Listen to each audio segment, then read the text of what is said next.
going. All right. Hey, everybody. I'm Steve, K5ATA. With the Smoking Ape. The man mysteriously known as the Smoking Ape, anyway. So, hey, everybody. Welcome. If you don't mind, real quick, Ape, I want to go ahead and throw out there another quick thank you for last week, guys. That was awesome. The Padawans were kind of stoked, and I got a one of the Apache Pelican style cases to put that 7300 in. That's great. And Bioenno, man, Bioenno's hooking me up with a great deal on a 40 amp hour battery for him. So, appreciate Kevin over at Bioenno too. So, but everybody here who helped out with that, thank you again for that. I appreciate it. So, now that's out of the way. So, what you been up to, Ape? No, I'm getting some kind of crazy feedback on my on computer. I think I just got it. Not up to a whole lot. I was going to talk a little bit about antenna that I put up about a week ago. I decided not to film it because I kind of wanted to just go out and be a ham radio operator, not a YouTube publisher or whatever we're called. It was an end-fed half wave, and the matchbox or the transformer box Chuck sent to me, KK6USY. So big thanks to Chuck for sending that. It's for my antennas, and it's their 80 through 10 matchbox. So, and yeah, if Chuck's in here, so if somebody drop a link to Chuck's channel. If you're not subscribed to Chuck, y'all need to head over and toss him a sub too. He's got a great growing channel there. So yeah, he's definitely a knowledgeable ham. Good guy all the way around, and he hooked me up with an antenna. That's always a good thing. So, what kind of antenna? I mean, you said infant halfway. What is it cut for? Yeah. And so it's a he just sent a matchbox. He didn't have the counterpoise or ground system or the element or anything like that.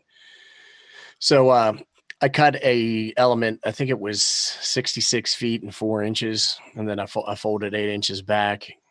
And for end-fed half waves, they say not to use a counterpoise and allow the shield or the outer shield on the coax to act as your counterpoise. Yeah, I was actually explaining that to my coworker today. Go ahead. Yeah, so when I put it up, I didn't put a counterpoise on it, and the thing is it goes from my back fence, so it's about 4 feet off the ground where the matchbox is, and then I had to throw a line over the garage, and my garage has got a room on top of it. That's where I am right now, and I got to tell you, man, I probably look pretty silly trying to throw a tennis ball with a string tied to it over that roof. So I ended up getting a lacrosse stick and flinging it over with the lacrosse stick. Is that from your local Alabama lacrosse team? Yeah. And so I got it up and working. I think I need to shorten it a little bit, but what I'm going to do is shorten it on the side where the matchbox or transformer is. Just cut it there and then relug it. I'm not going to get that string over the top of the house and all that stuff again. That was too much trouble. I think you ought to just go ahead and climb all the way up on the roof and bust out the ape dance real quick. Yeah, right. I was like, I'm not getting up there, and then I'm sure I look pretty silly doing it. But what I wanted to say is that didn't put the counterpoise on there, and I got everything set up, and I came in and fired up the radio, and I was able to receive fine. And then when I went to do some transmitting or broadcasting, I'm not sure what the right word is in the ham radio space, nothing would go out. I wasn't able to send a signal, and that told me that, hey, there's CMC coming in the shack, right? I got some current in here. And what they say to do is not to choke it, because you do want to use that shield as the counterpoise. So I went and dropped a 17-foot counterpoise on it, and worked just fine. So it's been working fine ever since. I gotta VNA it up a little bit, and I'm sure I got to do some adjustments. But so far, I'm pretty happy with it. Sweet. So Anime, thank you very much for that. Appreciate it. So yeah, I can't see the chat. I don't know. I guess it broke out on my window. I don't know. I've got it behind it, but OBS has the little side thing that I don't ever try to type in it because it throws up some little sign in, and I don't want to screw anything up. I'm good at screwing stuff up. So I don't want to do the pop-up chat. Maybe it's because I got the window expanded or some stuff. So, but yeah, we're gonna put an end-fed half wave up for the Padawans. And Don Gibbs is asking how long the coax was in there, but we're going to put a end-fed. Well, right now it's 50 feet. I'm sorry, 75 feet, and it's 3 25-foot lengths, all white trashed together. So I ordered a 100-foot run that showed up last night, today, sometime. And what kind of And then coax you using?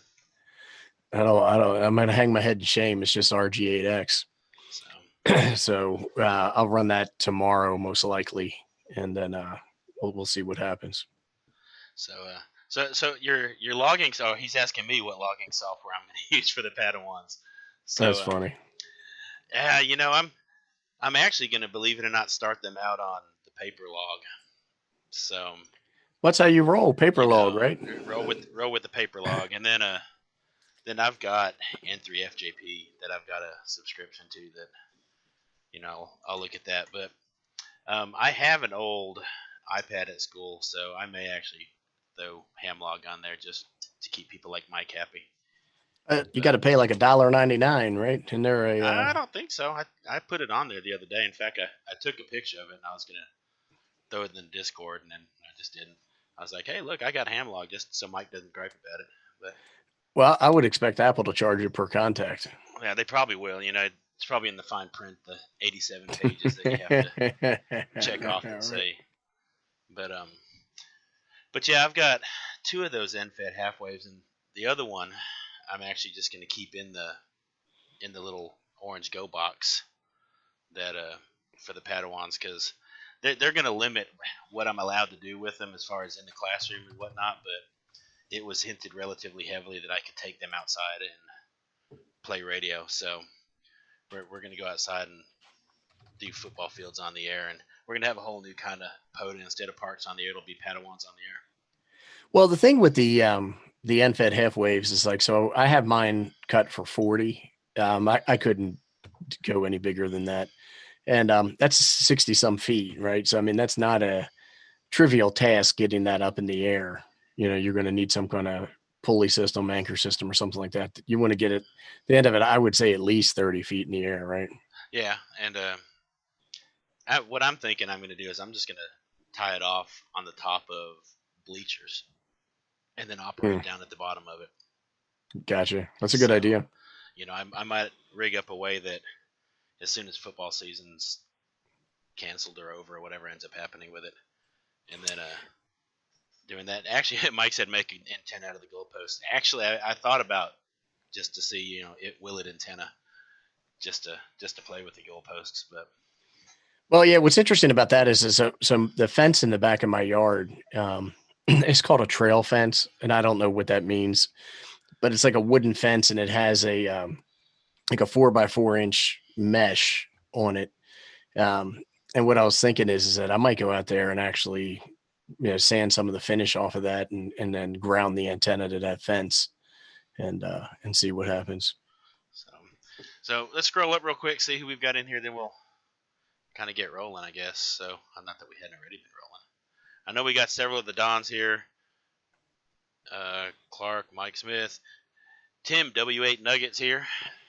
Clark.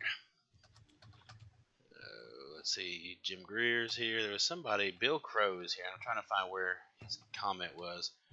He also runs a school club in Oklahoma, and he had a kid get their first DMR contact today in England, if I remember right. And he was he apparently got the kid excited enough. He's ready to go take his license test. He's chomping at the bit now. That's awesome. That's how it works, right? And DMR, D-Star, all those are great ways to get a kid on the air and instant contact across the pond or wherever. So you can get him on there. But I lost you in the shuffle in there somewhere, Jim. But it's in there. I think it was England, if I remember right. But yeah. So what do you want to start with, the fee or the CEO? Well, let's talk about the fee. Let's talk about the money. Show me the Benjamins. Yeah. So yeah, the $50 ARRL fee. Everybody, they even talked about it last night at our club meeting. And I'm sure it's a hot topic, right? It's a hot topic, especially for myself. Bill, he's got a school club. Anybody who's got a school club, that's a big deal. I mean, $50 is a serious chunk of cash. So, you did a video on it the other day. If you want to give, I did. So what are your thoughts on the fee? So, one of the things I want to talk about radioactive, and he's posting in here right now, and he made a really insightful comment on that video, so I don't want to lose sight of that. But my thoughts on it are, it's another barrier to get people on the air, and I think that what I want is more people doing ham radio, more people using the hobby or the service, and it's just something else that gets in the way. Now, I've been pretty vocal in the past where I think that the test that we take for technician doesn't do anything. It doesn't make you a good operator. It doesn't help you be a better ham. And I've said, hey, can we get rid of that test and then have a pay to play model where you can buy a license that gets you channelized frequencies on, 2 meter, 70 centimeter. And then you can buy a $25 radio at Walmart and you can use it when you go hunting or fishing or four wheeling or whatever with your buddies.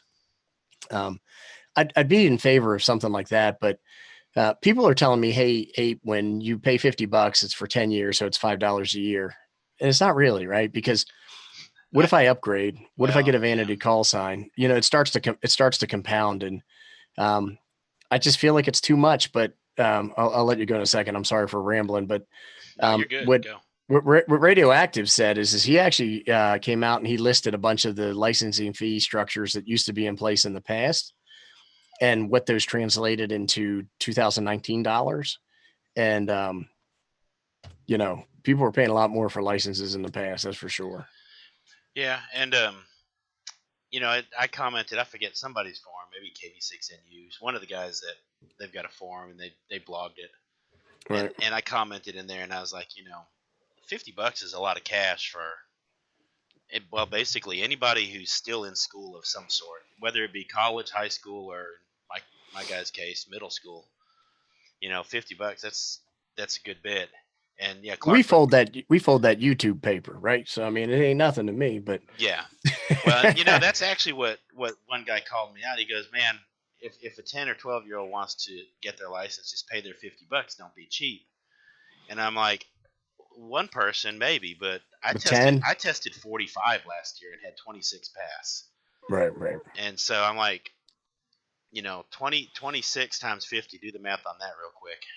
Is Lord Callum in the house to do our maths? I Yeah, mean, well, it's somebody was telling me, they were like, "Hey, man, that's 2.5 cases of Miller Lite," so and that's 2.5 cases of Miller Lite. That's nothing to sneeze at.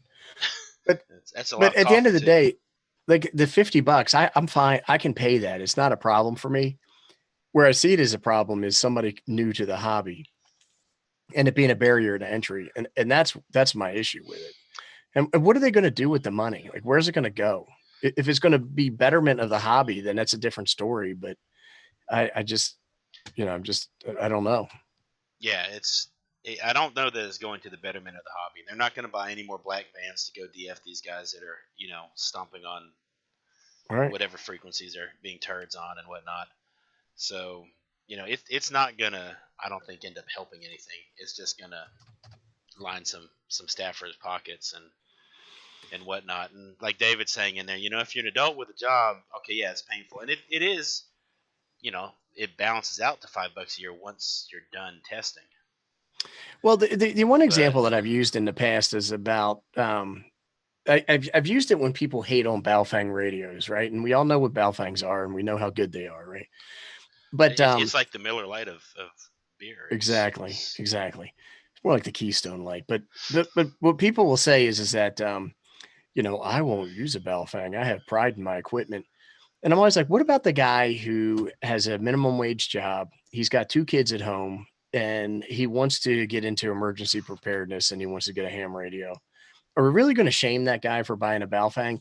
But it's that same guy. Now he's got to pay another $50 on top of, licensing fees around like what the club costs are, buying a book or training materials, getting a radio. It just, it just seems a little, it doesn't seem right to me.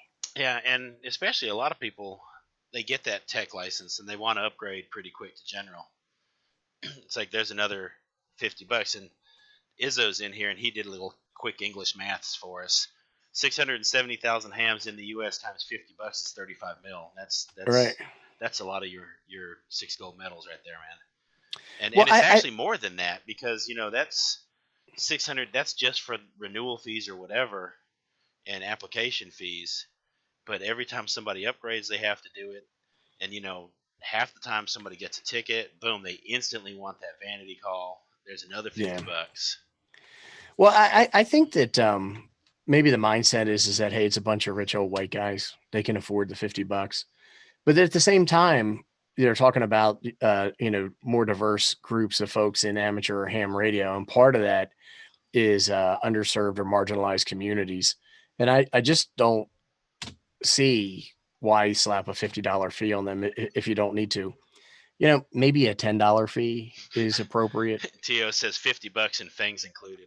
I don't think we're gonna get the FCC to go with the fang option there though. But Yeah, but I think that you talk about a little bit of a lower fee structure or something like that. It just seems like a cash grab to me, and I'm not trying to hate, and I understand, but it just seems like, hey, this is a good way for us to make money off of people who have money, and it just doesn't make sense to me. yeah. So let's see, what comments are scrolling pretty quick. Just catch any of It's them a that I missed in there. hot button. It's a hot button topic, right? Let's see, not I don't. Yeah, radioactives. Yeah, he is posting in here, and it's I'm the same way. I don't mind that $50 fee necessarily if we get something out of it, but and a lot of folks are saying stuff like, hey, that first one's free. If they get, like you said, pay to play, or if they get that first license free, they're for, then by the time it's time for them to renew it or whatever, then even the Well, let me youngest get kids will be something able for to. the $50, right? Yeah, That's kind of what I'm saying. But like Radioactive's comment was really thoughtful, but a lot of people on the video were just really mad about the whole thing. Some people were complacent. They're like, hey, it's $50, so what? And then other folks, were all the way to the point where I'll just operate unlicensed. so Um, that's always the smart option. So well, I mean, I don't care if somebody really wants to do that, but for me, like I want to be an example type person. You know what I mean? Like I'm not into breaking laws to be cool. I want to get other people into the hobby, and I'm not going to do that through breaking the rules, right? yeah, plus your mugshot would show up somewhere and we'd figure out who the ape really is. So, Well, if you got, don't stay out of the post office. but so Charles KK4LNR. No, it's not $50 a year. It's $50. Well, for every basic application that you have to do or renew. It's like renewals, applications, and vanities, I believe. Everything but administrative stuff like address changes and junk like that. If I remember correctly, I did notice the ARRL's page about it updated yesterday with something, but I didn't catch what it was. So well, yeah, I was asking a question like if you set for technician in general at the same time, is it $100? And somebody commented that it wasn't, but I don't know where they got that information from. well, if it's an application fee because it's the same 605. If it, Look at you all technical. so well, we did a testing last night. That's the only reason I remember those things. But if it's the same 605 form, then it's one application. So I can see where that may be the case. But then it is the government we're talking about, so they may figure that out and go, well, hold up, back the truck up a minute. Well, did you So see where any of the folks were posting about like there's a fee for being a licensed operator in some country, and then there was some other kind of service fee that you had to pay every year. I think it was Hayden was saying that he pays about $212 American every year to be a ham operator. now, was that just his? I know he pays for some repeaters down there too. So I that don't may be I don't know. his whole shebang. I don't know, but But somebody else was saying that somebody in Europe was saying that they had to pay to get their license. They had to pay an annual fee, and then they had to get a certificate for operating a station. So you can be licensed and not have a station, and then you can be licensed, have a station, and pay the station fee. Is what they were saying. and Rolly was chatting with us the other day too, and he was saying apparently New Zealand has a similar thing, but and then Callum said they made all this stuff free over there for the most part, and he said over in the great UK, Lord Callum says it's pretty much gone to pot with enforcement. So you can track a guy down and as he did with his QRM people and you tell somebody, they just don't care. So Right. So I mean, I'm I'm not for spending money on things that make things better, but I'm not convinced that this is it. So I got to say that I hope they don't do it. so well, I think enough people are going to comment that at the very least that's a ridiculous amount. Sure. For not just young people but folks on a fixed income too. Retired people. When you retire and What does that mean, fixed income? Because I don't get commission for my job, so I'm on a fixed income too, man, right? no, you're not a fixed income. One month you get $7,000-8,000 on YouTube, and so Right. I guess you're right. I got a variable income. I guess yeah, it's slightly I'll take it variable. back. It goes between like $6 a month and $8 a month on YouTube or something like that. Yeah. So, but but yeah, let's see. But if you make it all free like CB, well, see, that's Radioactive's other point. That's what I was if everything is free and completely unenforced, then like CB is, you don't have to have a license at all, then it gets ugly in a hurry. Yeah. So, I mean, I don't know.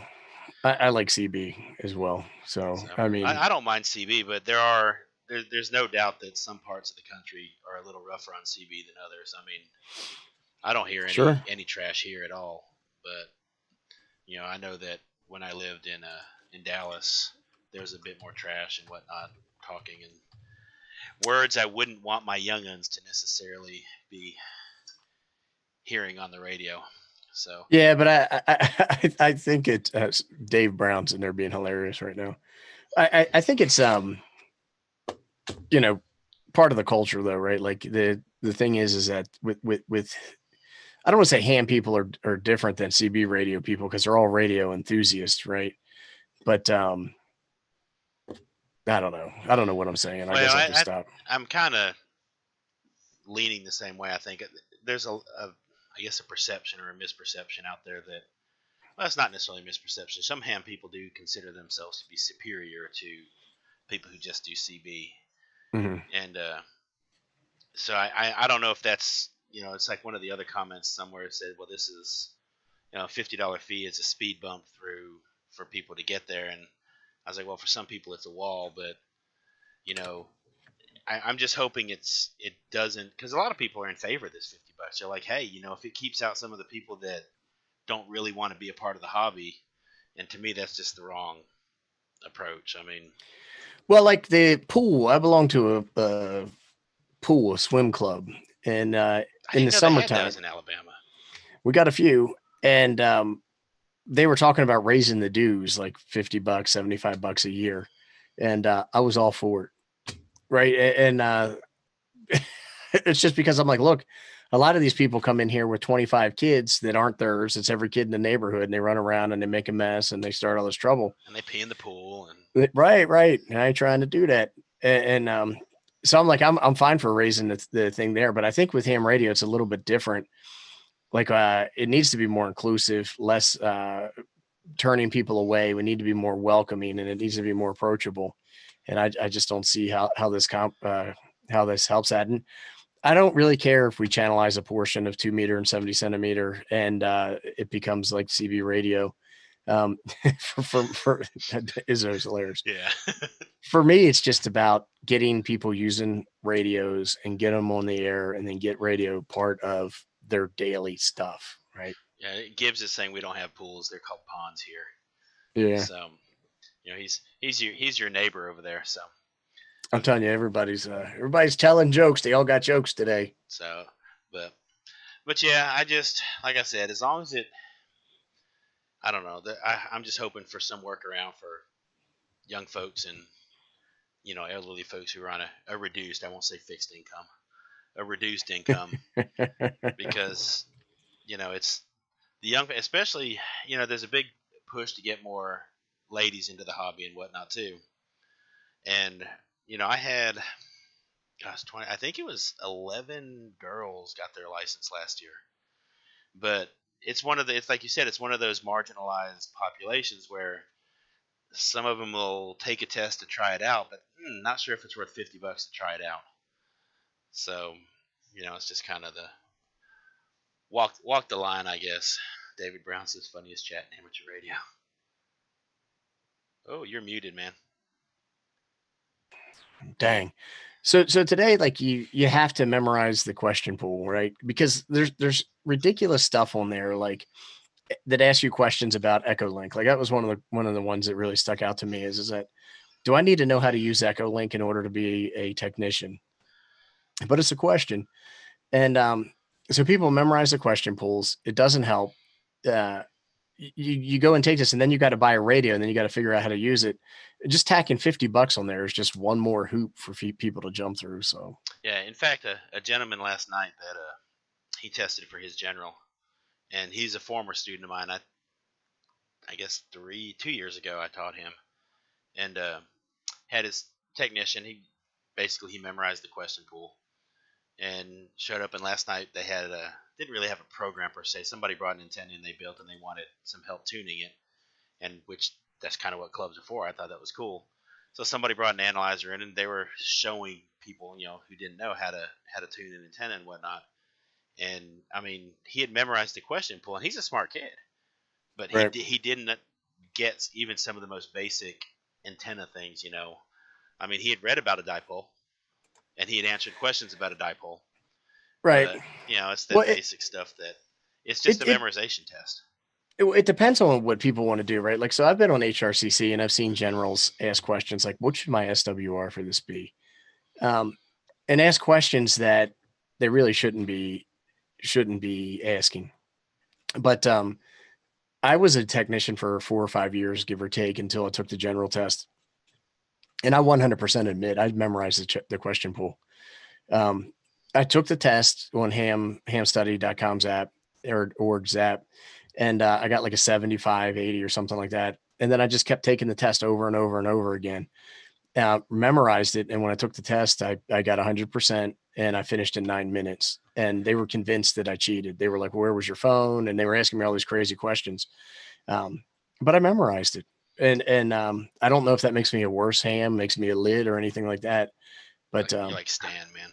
yeah, but that's just what people do, right? Well, I did that from my extra. I did the exact same thing. I downloaded the app on the iPad, and I read the question, and I'm fortunate I have a good memory. I can read things, and I didn't even read the entire question. I just read certain phrases that weren't likely to be the same on any other question, and read the answer. Right. Walked in, took the test, and like 9 minutes later or so, I was done, and I missed one, and they were just like, Well, the thing is like for the general test, like they were asking questions about Pactor, right? Like, yeah. Is the expectation that I really need to understand how Pactor works in order to get a general? Or can I get my general, and then if I'm interested in Pactor, learn about it then? But forcing everybody to learn that, or Echolink for a technician, just seems nuts. So, well, and that's actually what I told that kid last night. He didn't quite make it on his general. He was like, "Well, I guess he's the kind of kid, he's going to buckle down and study. It's not going to deter him."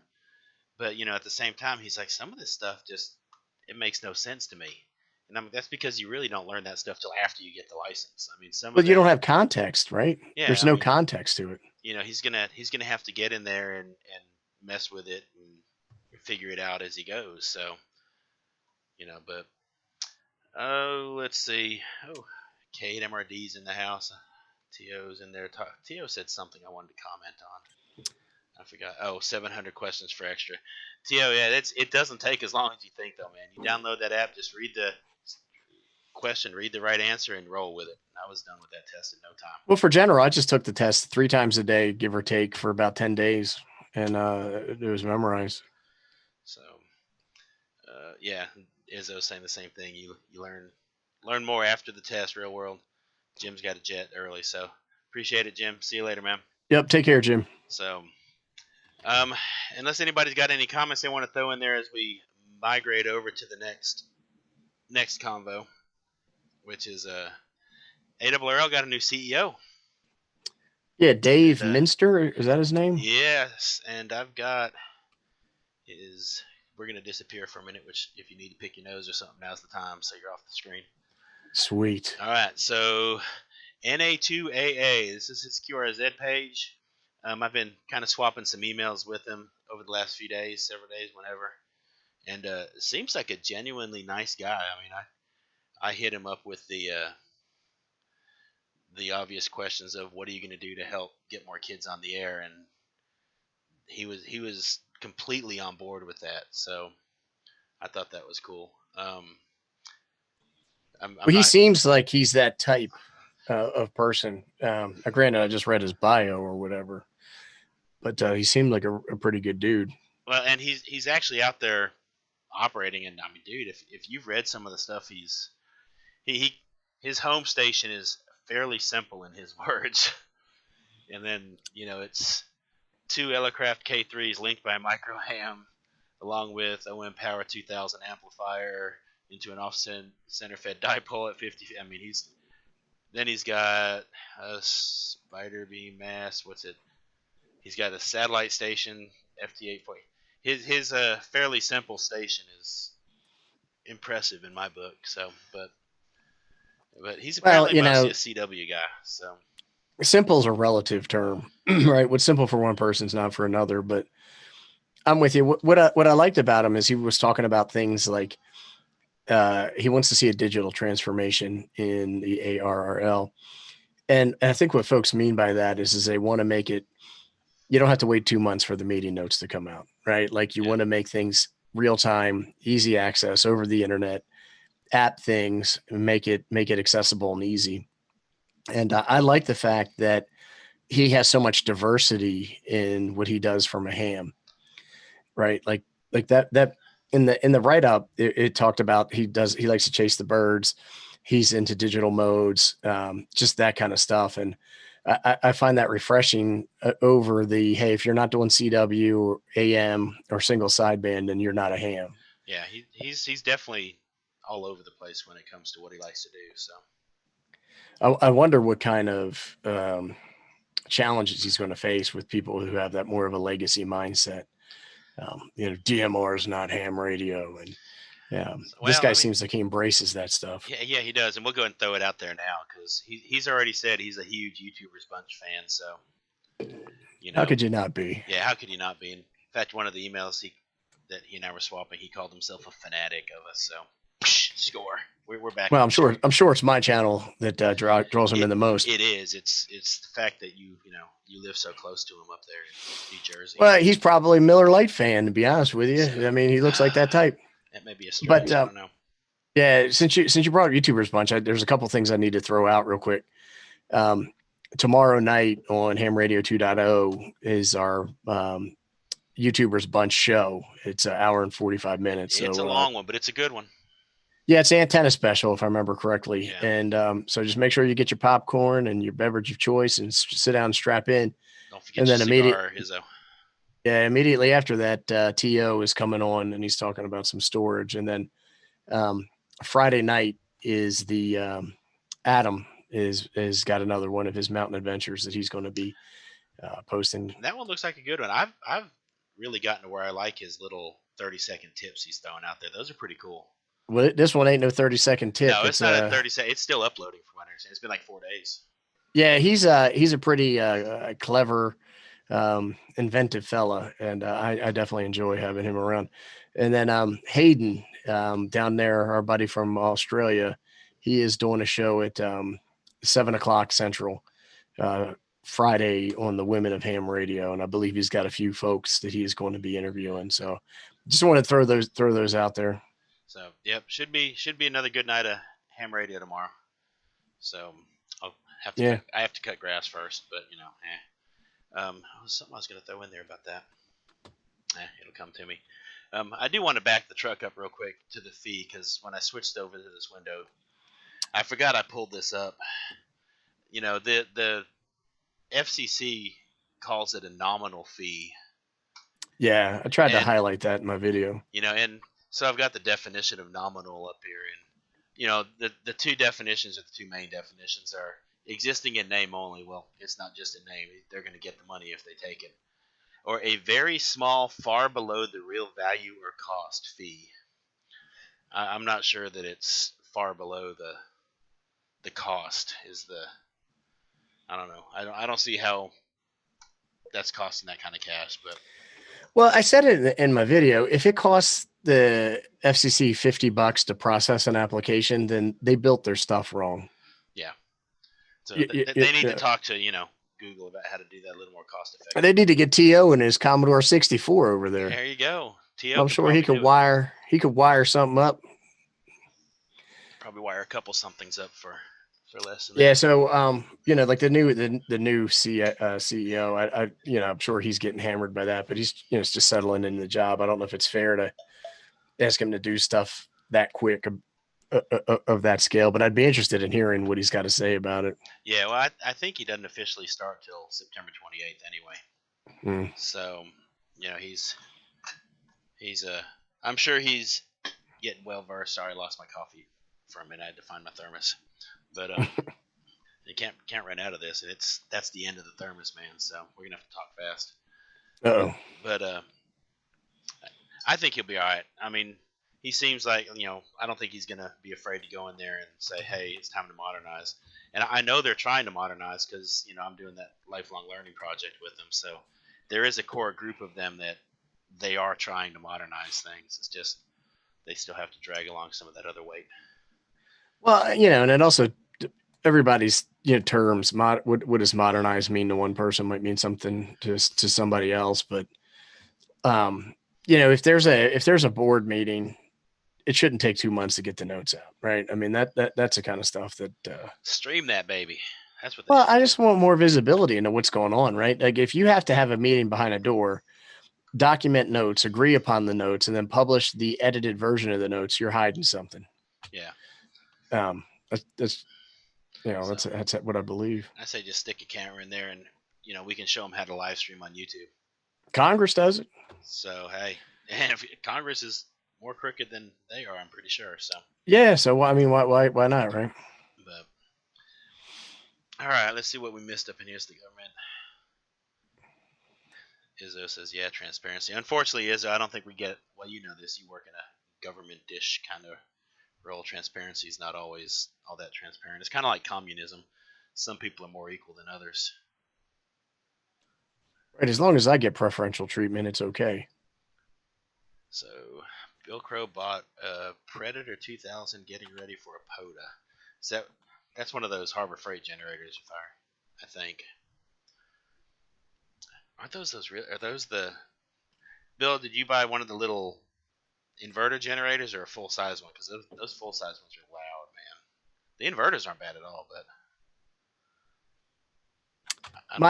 my cousin, he bought one for tailgating. It's like a quiet generator. You can barely hear the thing running. It's by Honda. Yeah, we've got one for a football it's a Ryobi, and it's actually got a little Bluetooth function on it where I can monitor how much gas and stuff is. But that thing will run forever, and you can't even hear it. So that's an expensive way to do POTA, man, with that generator. Well, everybody look at what Kyle drags out there for field day. Yeah, but Bill's doing it at the school, man. I know how school budgets work. How'd you score the money for that one? Because he might have had a YouTube drive. He might have, but that 40 amp hour Bioenno battery is probably going to last a pretty good while on a charge. You'll be fine with that. I'll be fine for a day or two. So speaking of which, we're going to POTA this weekend. So Jerica has to work a lot of it. We're going to go camp, and she's going to bail out of the camp and go work, and then I get to POTA by myself for a little while, so I can maybe actually beat her this time, which would be nice. That sounds like fun. She's kind of skunked me the last several times. So you're staying local for the camp then, right? Yeah, we're staying local this time. We're doing that we want to go play radio, and I didn't want. She just started this job. I don't know, 6 weeks ago, maybe 6 weeks ago, probably 4 weeks ago, and I didn't want to tell her to go ask for, days off or whatever. So she's just gonna drive to work from the campground and back. She usually only works 3 or 4 hours a day for a lunch shift or whatever. So. Yeah, I get all these people ask me because I've done some Raspberry Pi videos and stuff like that, where they say, "Hey, can you do some Arduino videos?" You ever messed around with any of that stuff? Yeah, I've got several of them in my closet. I was just looking at today. I've got one around here somewhere, but I really haven't done much with it. like I made the lights to turn on and Yes. temperature detector and stuff like that. But oddly enough, a company contacted me and they sent me. It's in here. It's an Arduino robot. Which one is that? What? It's Elegoo, I Okay, think is yeah, what. I've done some. I have a educational technology blog that I've pretty much let go for the most part. On occasion, something will still get under my skin, and I'll post something to it. But back when I was full steam in that, I had Elegoo sent me several little kits to review. They're good folks, so they great customer service too. Anything that I have bought from them or whatever, if I had a problem with it, they were quick to get it right. So Yeah, so I think I'm gonna, I won't stream it or anything or premiere it or anything like that. But so I'll do a build of that and see what happens. But what's really cool is it comes with a bunch of little motors and rotors and stuff like that. And the first thing that came to my mind was Chuck's Moxon, yeah, his rotatable Moxon, and I'm like, I wonder if I could do something because like the controller for that has a Bluetooth app that you can adjust from your phone. So I could set up a Yagi or tape measure something or other or Moxon out in the backyard and just point the phone out the window, right, and Bluetooth it. so is that? I don't want to give too much away from your video. Is that the one that can be made into a few different varieties of robot? No, it's a robotic car. So it's a Okay, car yeah, I've built that those. it will follow a line or it has a it won't hit a wall and do all that kind of All stuff. right, so So you want my 2.5 cents worth of tip right now? sure. Check the soldering on the battery case first. All Otherwise, right. otherwise you're going to take it off and have to fix So it. I should attempt to solder it, make it worse, is what you're saying. It can't get worse if it doesn't work.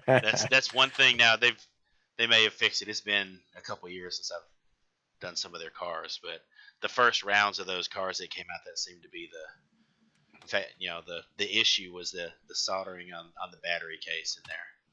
Because I'll check it out. Thanks for we did the heads some of up. those with the STEM camp. We did get to do a STEM camp this last summer, the summer before. Half of them worked, half of them didn't. So kids learned a lesson that day. So what are you working on anything right now or? School, man. I'm just getting all that stuff ready to go. We're about to start kicking off the actual ham radio instruction part of things Oh, that's awesome. Tuesday. So I've been getting stuff set up there.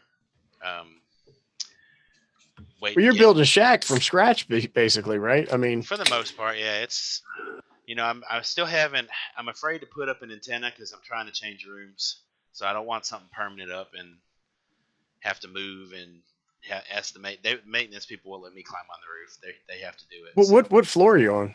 First, it's Mississippi, brother. We're on the first floor.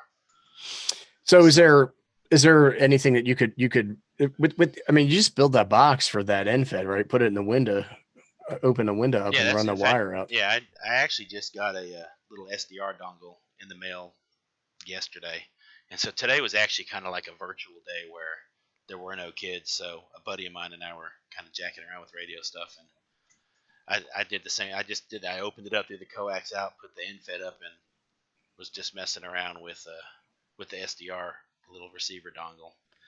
So. Well, you could probably just 3D print like a guy ring for fishing pole mast or something like that. Put it out in the window, and then run the wire out there and have yourself up in about 5-10 minutes, right? Yeah, I've got a couple trees right outside my classroom that they don't get high enough. I'm gonna figure some way out to, get the other end of it up high enough because that's where the challenge is going to be. I mean, they're being at school, they're picky about what I put where, and they don't want it falling on kids or something. And I mean, if the kids move faster, it won't hit them. But well, you don't want anybody getting lit up, right? Some kid will go out there touching the wire yeah, while you're go tell them, hey, lick this. Hey, Bubba, right. watch this, or hold my beer. Mike's talking about the 705. You see Josh's 705 stream last night? I watched about 5 minutes of it today. I was pretty busy with work. Yeah, cool radio for sure.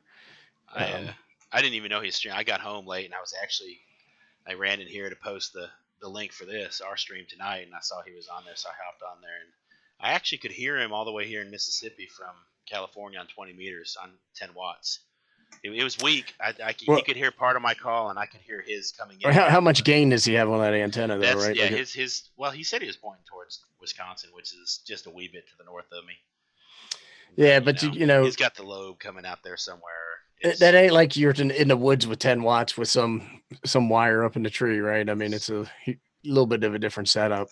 so To says 705 versus G90 or Like it's KX3.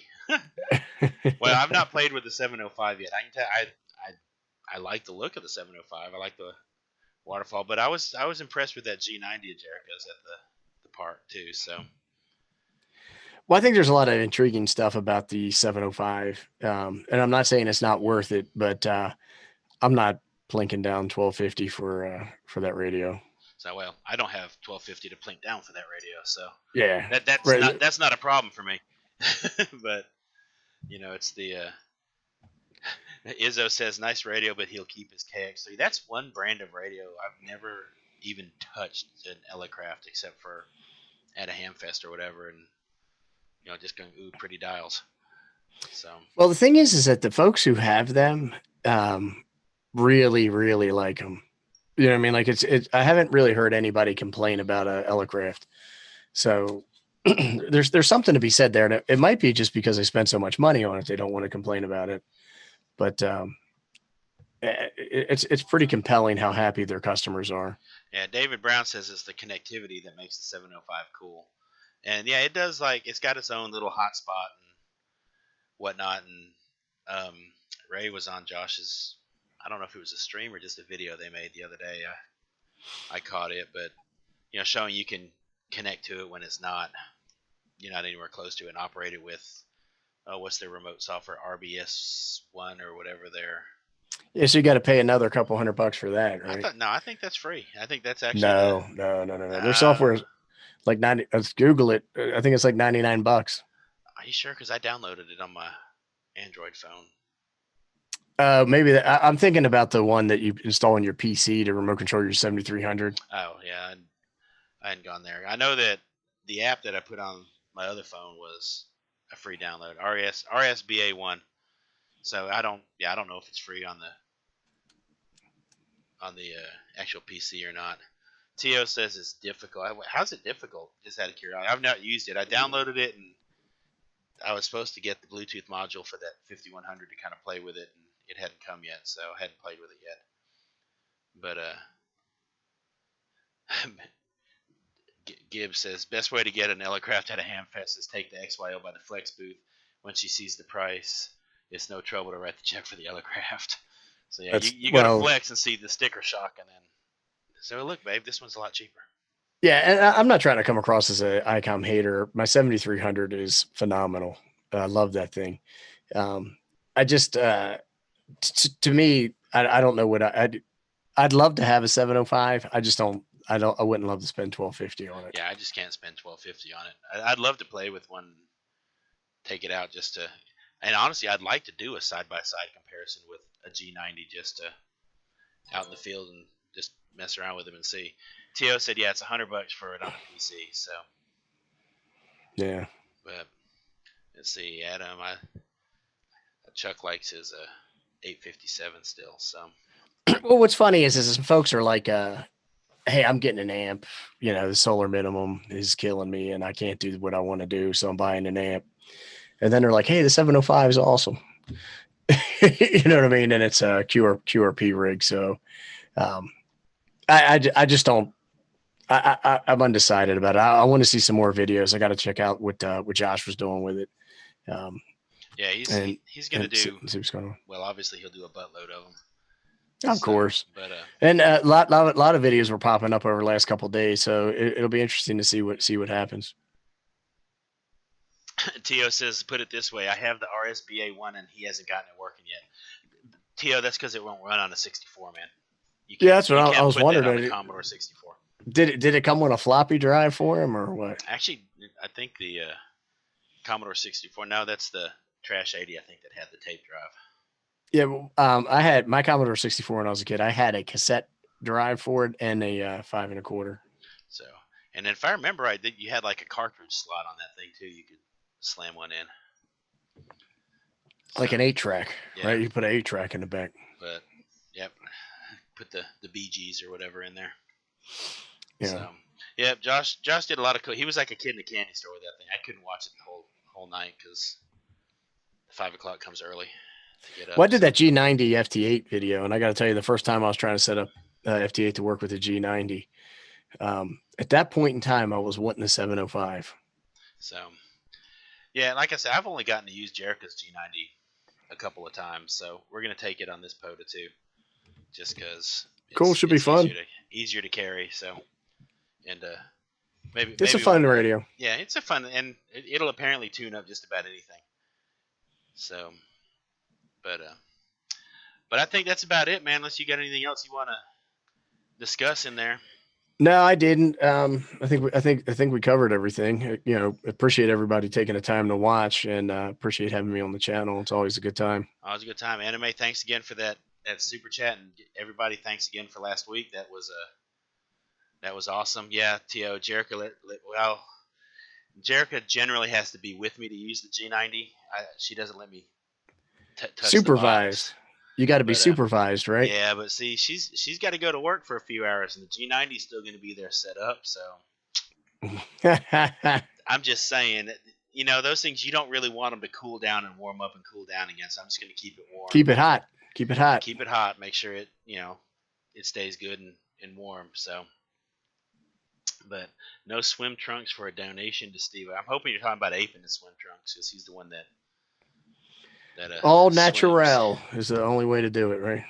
But all right, guys. Well, we appreciate it, and if y'all hadn't hit that like button, hit subscribe. Make sure you head over to the YouTubers Hamfest webpage because links to all the guys and soon to be some girls, from what I understand.